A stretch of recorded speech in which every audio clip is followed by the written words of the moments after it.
Yes, good morning, friends. Today we are going to see a topic that is inflation, right? So, food inflation, we all know that for the past 1 or 2 months, price of tomatoes, right? Kg for almost 200 rupees, right? Price of tomatoes, onions, cereals, edible oil, pulses, so the inflation, food inflation, right? So, it is time to know about monetary policy, what is its implications, similarly, what are the causes of inflation, consequences of inflation, similarly, what are the measures we can take from the government side, from the RBI side, right? Similarly, some technical terms of core inflation, headline inflation, and way forward, right? So let us begin the class and do subscribe and share the video so that I can bring more and more such type of videos and right. So let us begin the class without delay, right? So in this monetary policy, we all know that it is present in hands of RBI, Reserve Bank of India, right? The point is here, the monetary policy, what is monetary policy, right? So first question is, what is monetary policy?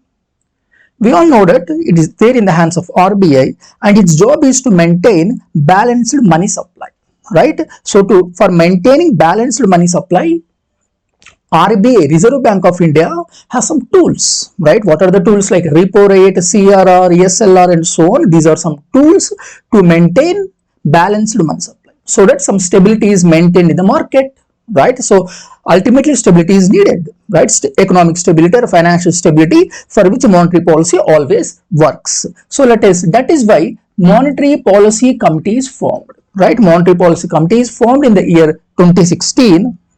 And its job is to inflation targeting regime. Now the question is, what is inflation targeting regime? So please listen. Inflation is not good. Inflation is not good, particularly for the common man. We will see some amount of inflation is good for industrialists. Some amount of inflation, what amount, we will see it later on. But we need targets, right? We need some targets on inflation. Then the target is 2% plus or minus 4%. It is in the second point, 2% plus or minus 4%. Minimum value is 2%. Maximum value is 6%. It means the Indian inflation should always be within this minimum inflation as well as maximum inflation. If the inflation crosses the limit of 6%, that is the maximum inflation, if the inflation in India crosses the limit of 6%, then RBI needs to explain to the public what went wrong. Got the point, right? What went wrong? Why RBI is not able to control inflation within 6%? Generally, the target is 4%, right? So, in this monetary policy committee, there are some 6 members. The composition is 6 members, 3 members from RBI, 3 members are nominated by government, right? And it is headed by RBI Governor Shaktikant Das, and 6 members, right? If there is a tie, in these 6 members, there is a casting vote for RBI Governor Shaktikant Das, right? So this is about inflation targeting regime. It means the job of Reserve Bank of India is to always maintain inflation within this targets, within this bandwidth, right? So in fact, this monetary policy committee has to conduct some meetings at least 4 times a year. At least 4 times a year, it has to come to the media and explain what has been the inflation and what are the steps it has taken to control inflation so that it lies within its bandwidth, right? So let us understand, we understand the inflation, why we need to control inflation, right? You may have some question, why we need to control inflation? To answer that question, let us understand the consequence of inflation. If you know the consequence of inflation, then you will come to know why we need some measures, right? So let us understand the consequence of inflation. If we do not control inflation, you got the point, right? If you do not control inflation, if you let go inflation, then what are the consequences, right? So what are the consequences? See, please listen. If the inflation increased of goods and services, right? Generally, inflation means the price of goods and services rising, right? When price rises compared to the previous year, it can be base year also. If the price rise is drastic, it can be called as inflation, generally, a common man. But please think, the prices increases for tomatoes, for onions, for potatoes, what happens to the purchasing power of common man? The purchasing power, earlier my salary is only 30 rupees or per day I am earning some 200 rupees or 300 rupees. Now because of the inflation, definitely I cannot buy the tomatoes. What the point, right? I cannot buy the tomatoes because the tomatoes price is almost some 200 rupees or 300 rupees per kg. It means my purchasing power has reduced, right? So the inflation direct impact on the common man is by reducing his purchasing power. It means if my purchasing power has reduced, definitely I am not going to buy goods and services. If I do not buy goods and services, what is going to happen? If I do not buy goods and services, means definitely the industries come to some standstill, right? Definitely industries does not have an incentive to produce more goods and services if the consumers are not buying. That's logical, right? So definitely industries are not going to produce more goods and services if the consumers are not ready to consume.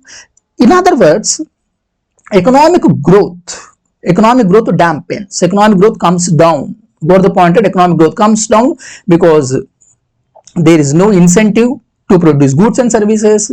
It means industries may lay off its workers, right? Industries may lay off its workers, thereby creating more unemployment, more poverty. Got the point? This is a vicious cycle. This is a vicious cycle if we do not control inflation. You got the point, right? That is why we need to control inflation. You got the point, I think, right? So what are these core inflation, these headline inflation? See, these are all some technical terms, right? This is a classification of inflation, one classification based on the production. If you look at the headline inflation, in this headline inflation, all sectors are considered.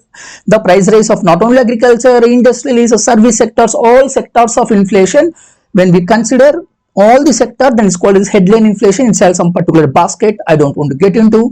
But what is core inflation, right? That is important. Generally, you see in newspapers core inflation. Core inflation means, please listen, in headline inflation, it includes food inflation. Please listen, it includes food inflation as well as fuel inflation. You know it, right? Food inflation and fuel inflation, they are part of headline inflation, right? If we subtract, please listen to this point. If we deduct food inflation and fuel inflation from headline inflation, I repeat, if we subtract food inflation and fuel inflation from headline inflation, it is called as core inflation, right? So that is the reason core inflation is called as non-food inflation, core inflation is called as non-fuel inflation. You may have a question, why we need to subtract, right? The reason is food and fuel inflations are generally volatile. You got the point? They are volatile, they are not stable, they are volatile. If they are so much fluctuating, then we cannot get a true picture of what is going on with inflation. To understand inflation, to get some basic idea or basic picture, we need to remove those fluctuating parts, right? To get some, what is the inflation which is going at a steady pace. The inflation at a steady pace, that is a core inflation. That is why we are removing this volatile fluctuating parts, that is food and fuel inflations are volatile parts. If you remove food and fuel inflations from headline inflation, it is called as core inflation. These are technical terms only for the classification of inflation and to understand how much intense the inflation is, right? To understand the intensity of inflation, these such classifications are there. Similarly, CPI, WPI, consumer price inflation, this is with respect to consumers. This is with respect to production, that is with respect to CPI, WPI with respect to consumers, right? So anyway, consumers or producers, right? So let us understand the causes of inflation, right? So far we have understood how critical it is to control inflation, right? Because we have seen the consequence of inflation. If we do not control inflation, it may lead to some vicious cycle of poverty and unemployment, some vicious cycle, right? So that is why we need to be always alert, always careful to control inflation. So let us understand the causes of inflation without delay. So please understand, every country looks for economic stability or financial stability, right? The stability is paramount. Stability is non-negotiable, right? So now the question is, when stability is maintained, please listen, when stability is maintained, when supply matches with demand, I repeat, when supply matches with demand, when there is an equidistance, when there is a almost equal matching with supply and demand, then stability is maintained. But we all know that this is an ideal condition, right? Generally, supply generally goes down or demand may get high. Got the point, right? So inflation, please listen, inflation comes up only when supply is generally gone down. Got the point, right? It means we are not able to supply the amount of tomatoes according to the demand of market. Got the point? If we are not able to supply the amount of tomatoes according to the demand of market, definitely the price of tomatoes go up. Just know, we have seen how the production of tomatoes created such ruckus in the market, agricultural market. So if the supply shock, that is called as a supply shock, right? The inflation, the other cause of inflation we will see, but let us understand supply shock. So supply shock means supply has suddenly gone down, right? It is a supply shock. So this supply shock is generally of two types. It can be domestic supply shock, the reason, or global supply shock. Listen to the domestic supply shock. We all know that, please listen, we all know that because of climate change, because of climate crisis, monsoon is becoming erratic. Erratic means the rainfall is most uneven. At the same time, we are witnessing floods as well as drought also. Got the point, right? Assam we witness floods. In Assam we witness floods. In some Andhra Pradesh, Rayalaseema, or in Telangana, there is drought.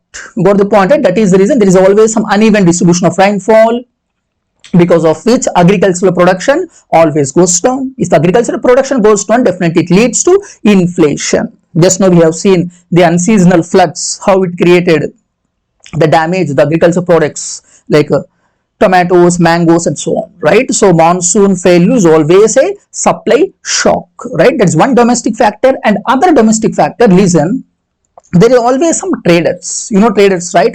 Middlemen people, what they do? They always store produce, right? They artificially store some tomatoes or some onions. If they artificially store produce, that is called as hoarding, right? It's hoarding. B point, second B point.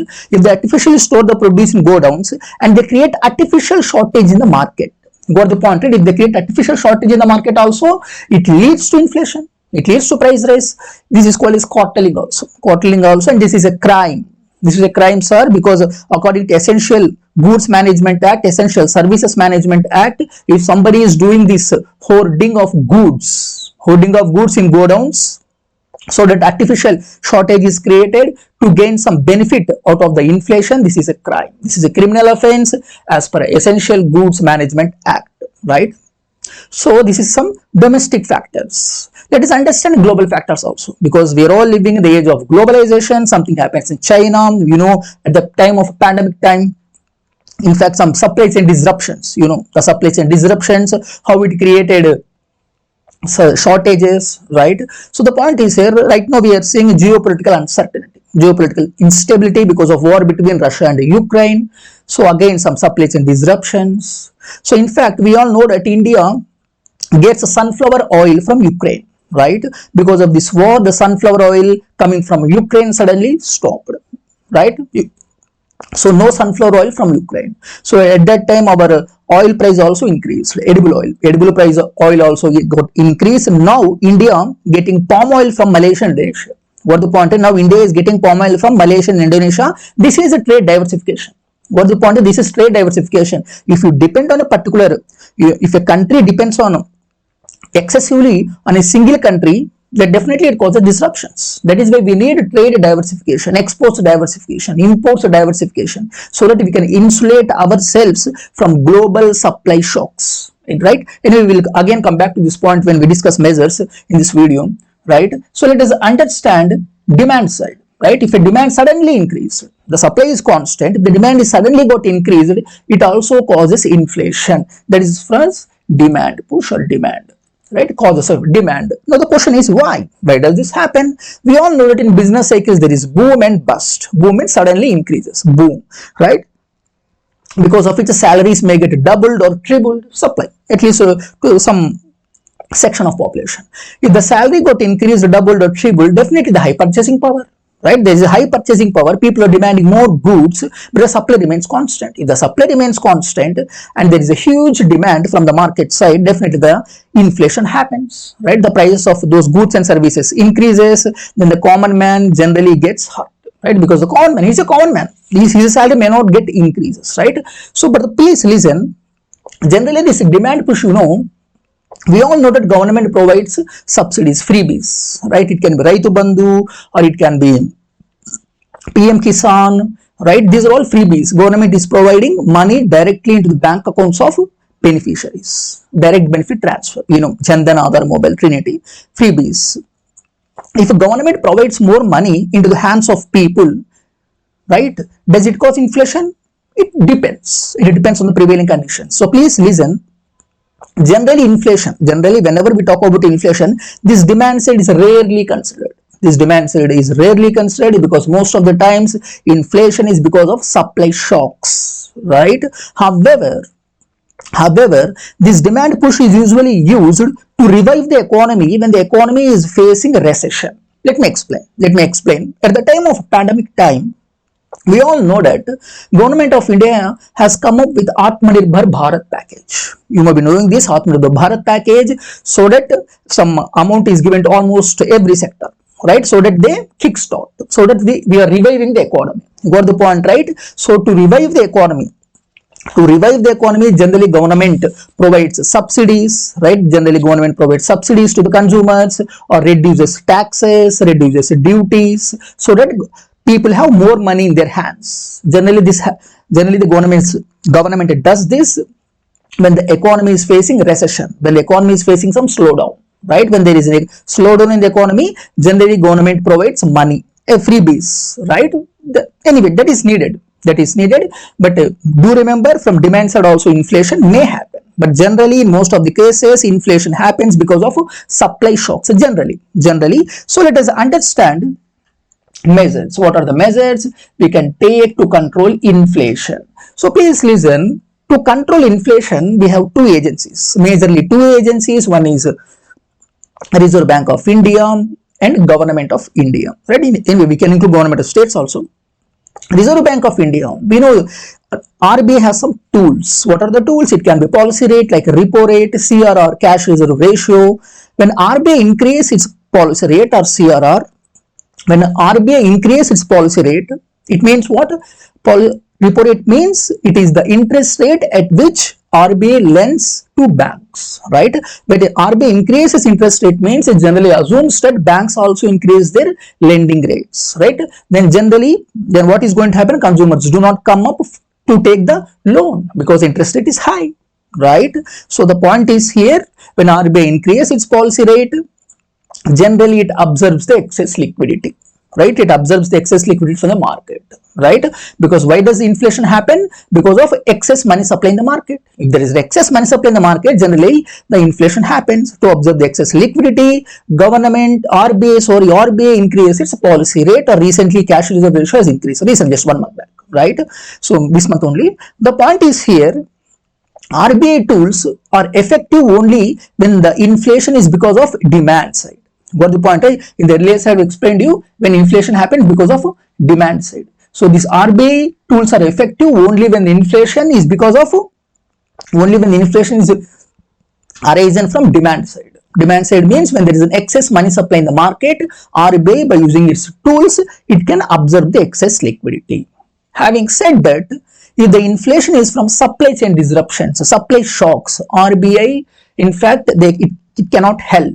Got the point? RBI cannot help if the inflation is because of supply side factors, right? Then it is whose responsibility to control inflation? If it is from supply side, the answer is government. So let us understand what government of India can do to control inflation. So let us understand, first we need to understand buffer stock of Food Corporation of India, right? Even recently also the Food Corporation of India is using its open market sales scheme, right? Food Corporation of India is using open market sales scheme to cool down the prices. Let us understand what is this open market sales scheme or the purpose of buffer stock. So let us begin with buffer stock. Please listen with attention. This is important. Buffer stock. Generally, the buffer stock has three objectives. Please listen. Buffer stock has three objectives. Number one, procurement of produce from the farmers. Got the point, right? Procurement of produce from the farmers at minimum support price. Got the point, right? So now you may question why we need to procure the produce from the farmers. The reason is income security. We all know that generally because of price fluctuations, or farmers may not get remunerative prices, profitable prices, right? So to protect the farmers of India, government is providing minimum support price. So Food Corporation of India does this procurement job, right? So that the farmers get income security to protect farmers. This is one job. The second job is, listen, the second job is, we all know that in India, there are almost, if you look at PDS, public distribution scheme or ration shops, almost some 80 crore people, right? 80 crore people are getting benefits out of PDS, public distribution system. So these 80 crore people gets rice, wheat, or some other food items at subsidized prices, right? 3 rupees, 2 rupees, right? So to provide the produce at subsidized prices, this Food Corporation of India provides affordable price. Got the point, right? It means it is the job of Food Corporation of India to provide the produce to agencies like ration shops at affordable prices. Got the point, right? So please listen. The second job is to provide quality food to the poor consumers. Got the point, right? Is to protect the poorest of the poor.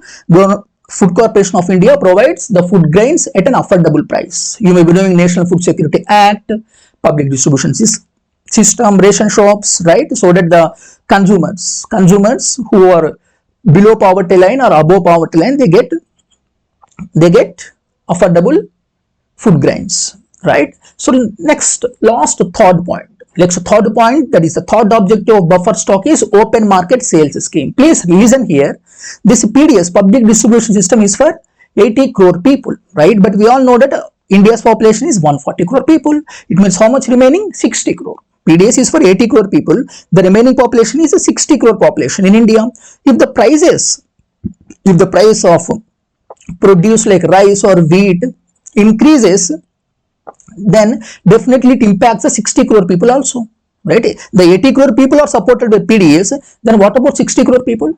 That is why open market sales scheme is there. If the prices in the open market, listen, if the price in the open market increases, then Food Corporation of India sells its produce like rice or wheat from buffer stock to cool down the price of rice and wheat in the open market. Got the point, right? In fact, it is general, not only 60 crore people, even 80 crore people also can buy from the open market, but generally 80 crore people are protected under PDS. 80 crore people are protected under PDS, but the 60 crore people may not have any protection, social protection schemes, particularly food protection. That is why this open market sales scheme is there to cool down the price of rice and wheat. These are the three objectives.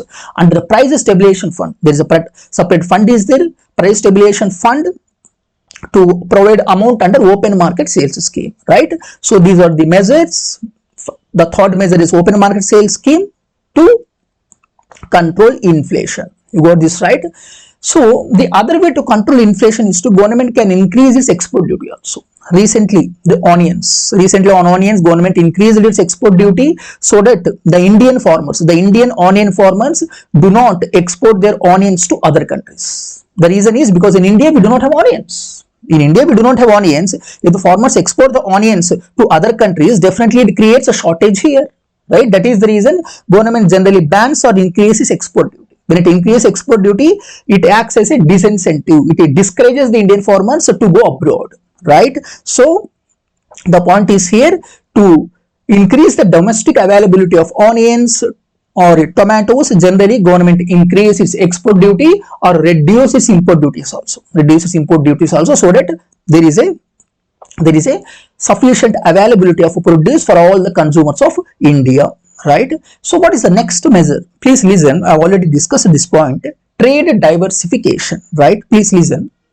If we excessively depend on a single country, for example, we all know that 80% of crude oil India imports from other countries, right? So now India is diversifying, not only from Saudi or Iran or Russia. It means what? We are diversifying. When we diversify, even though one country falls down, if there is a problem in Syria, if there is a problem in Middle East, then we can import from other sides. Recently I have explained how Ukraine is not able to supply sunflower oil to India, then immediately India got palm oil from Malaysia and Indonesia, right? Because so that the consumer demand is matched, right? So trade diversification needs to be done, right? So similarly these days, in fact, we are all talking about local currency transactions also. Recently India and UAE got some trade deal. India is rupee, UAE is dirham. To increase their trade, there is some swapping arrangements. No more dollar. They do not use dollar. They simply use this rupee and dirham. And because we all know that the dollar, though it is an international currency, a global currency, it may cause some fluctuations, because we have seen America is facing debt crisis, right? If America is facing debt crisis, the dollar may go down. Got the point, right? Dollar may go down. If any fluctuations happened in America, it can be political instability or economic instability happened in America. Does it impact the whole world? Answer is yes. It does impact the whole world if any fluctuations in dollar. That is why other countries like China, Russia, other countries are talking about a de-dollarization, right? I think it is there in the next slide. De-dollarization, right? Other countries are talking about de-dollarization. Why cannot we have trade in other currencies? Right, in other currencies like swapping arrangements, right? Swapping arrangements, you know it well. India has made many such swapping agreements with many countries, but please do remember, India is not supporting de-dollarization. What the point? India is not supporting de-dollarization. India wants coexistence. We are ready to support dollar, at the same time some local currency transactions also for our convenience, right? For payment purpose, because we all know that UAE is known for Indian diaspora, right? So much Indian diaspora is there. If we have some these payment mechanisms, common payment mechanisms of Indonesia also, it promotes, not only saves forex, it promotes some convenient atmosphere for the Indian diaspora, right? So definitely it also promotes currency stability. Why it promotes currency stability? Because we are not depending on dollar excessively, right? So rupee stability also provided. Finally, the point is to control inflation, to get optimal inflation for stability, RBI and government need to work hand in hand. It's not RBI alone to control inflation. Monetary Policy Committee, the government also needs to work together. What the point, right? If they do not work together, it is not possible to control inflation, which we have seen. RBI only controls some, observe some liquidity when there is some demand side. To control supply side shocks, government responsibility is paramount. Only then we can promote price stability, right? To promote price stability, in fact, the prices are not stable. Just listen, if the prices are not stable, we cannot achieve inclusive and sustainable economic growth. You know this, right? Because if the prices are not stable, then the poor man is going to suffer. Only the rich people, maybe they are insulated, but the poor man is going